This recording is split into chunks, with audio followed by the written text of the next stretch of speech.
सत्य दर्शन, हमारी नजर, हमारी परख। नमस्कार, एक बार फिर हाजिर हूँ एक और बड़ी खबर के साथ और आप देख रहे हैं सत्य दर्शन न्यूज। सपा सरकार में मंत्री रहे गायत्री प्रसाद प्रजापति पर आया फैसला। गायत्री प्रजापति को सुनाई गई सजा। गैंगरेप मामले में गायत्री प्रजापति को सुनाई गई आजीवन कारावास की सजा। गायत्री के साथ आशीष शुक्ला और अशोक तिवारी को भी आजीवन कारावास। 2 लाख रुपए का भी कोर्ट ने लगाया जुर्माना।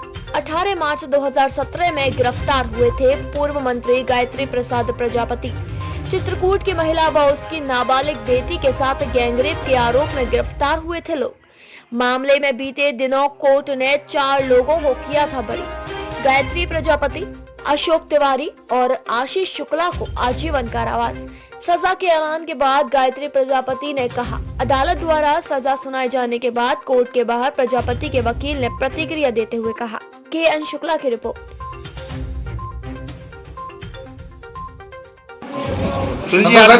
कोर्ट ने जो फैसला सुनाया है, क्या सुनाया गया है, कितने लोगों को सजा, कितना जुर्माना? इस आज के निर्णय में गायत्री प्रसाद प्रजापति पूर्व मंत्री, अशोक तिवारी लेखपाल, आशीष शुक्ला जज पब्लिक के आदमी थे, इनको माननीय न्यायालय ने 376 डी में आजीवन कारावास से दंडित किया है। पास्को एक्ट में 2019 के बाद फांसी की सजा आई थी या दंड आया था, लेकिन हमारे मुकदमे प्रभावी नहीं होता क्योंकि 2017 में हमारा चार्ज बन चुका था। इसलिए जो मैक्सिमम सेंटेंस दिया है आजीवन तीनों मुलजिमों को दिया है और हर मुलजिम के ऊपर 2 लाख का अर्थदंड दिया है। जो पीड़िता की 3 पुत्रियां नाबालिग उनको बढ़ेगा। टेक्निकल सर, जो पॉक्सो एक्ट का जो था जज साहब ने जो दिया है वो उसको डिस्क्राइब कर दीजिए। पॉक्सो एक्ट में हमारे खिलाफ 5G/6 हुआ था। 5G/6 लेकिन जो अमेंडमेंट आया था तो जो उसमें संशोधन किया गया था वो 2019 में किया गया था। हमारा मुकदमा 2017 का है। उस मुकदमे के अनुसार हमारे खिलाफ पॉक्सो की वो धारा के खिलाफ हमको दंड नहीं दे सकते थे, इसलिए उन्होंने 376 में मैक्सिमम दंड दिया था। उस धारा में अगर दंड देते, एक धारा में 2 दंड नहीं दे सकते थे। उस धारा में उस वक्त हमारे पर चार्ज बना नहीं था, वो हमारे पर लागू नहीं होगा। एक केस की 2 FIR, एक 164(2) में पढ़ा जाएगा। ये कानून है, ये हमारे जज साहब ने नहीं देखा। और मूल FIR फोटो कापी है। हमको FIR की कापी जो FIR हुआ है वो सुप्रीम कोर्ट में जो दी गई है तहरीर, वो तहरीर नहीं है जज साहब। जज साहब उसको नहीं देखे। सुप्रीम कोर्ट में जो तहरीर है, अगर FIR उस पर होनी चाहिए, यहाँ FIR बदल कर उत्तर प्रदेश की सरकार ने कराया है। अगर ये सरकार, मैं फिर कहना चाहता हूँ हाथ जोड़ करके कि देखा जाए, जो है अदालत देखे। उच्च अदालत से मेरा निवेदन है कि 2 इन्होंने FIR, एक गोमती नगर 1330/16 है, उस 1330/16 में मुझे मुलजिम में नामजद नहीं था। 29/17 में FIR हुई, हमारी बेल हुई, जमानत हुई। 25/4/2017 को मेरी बेल होती है, इसी कोर्ट से होती है, पॉक्सो कोर्ट से।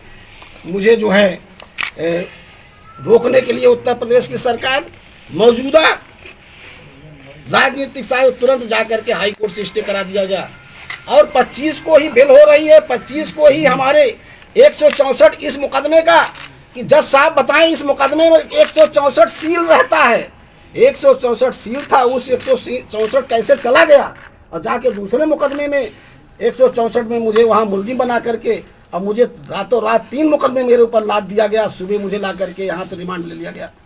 मैं हिंदुस्तान की जनता से कहना चाहता हूँ कि मेरा जीवन जिस तरीके से बर्बाद किया, मेरे बच्चों का, मेरे 3 बेटियों की शादी नहीं हुई, 2 बेटियों की मैं शादी नहीं कर पाया, 2 बार बेल हुई, मैं व्हील चेयर पर चल रहा हूँ। मेरी ज़िंदगी के साथ खिलवाड़ किया जा रहा है। मुझे इलाज नहीं कराने दिया। हाई कोर्ट से मुझे बेल 2 महीने के लिए हुई, वो बेल भी जो है निरस्त करा दी गई, सरकार चली गई। उसके अलावा भी दो बेलें छोटे मुकदमे में जिन लोगों ने साजिश रची, उन्हीं लोगों के द्वारा की गई 2 मुकदमे करा करके फिर हमको जेल में रख दिया गया। आज उसकी भी, उस बेल के भी स्टे सरकार उत्तर प्रदेश जाकर कर रही है। मैं कहना चाहता हूँ उत्तर प्रदेश की सरकार क्यों भयभीत है?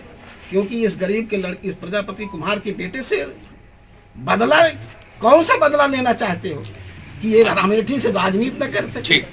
ठीक है। इसलिए मैंने कहना चाहता हूँ कि जो भी हमारे साथ हुआ है, मुझे विश्वास है ये जो है न मेरी इसमें डॉक्टरी में खास कर कहना चाहता हूँ कि डॉक्टरी मेडिकल रिपोर्ट नहीं है, नजरी नक्शा नहीं है और FIR मूल काफी नहीं है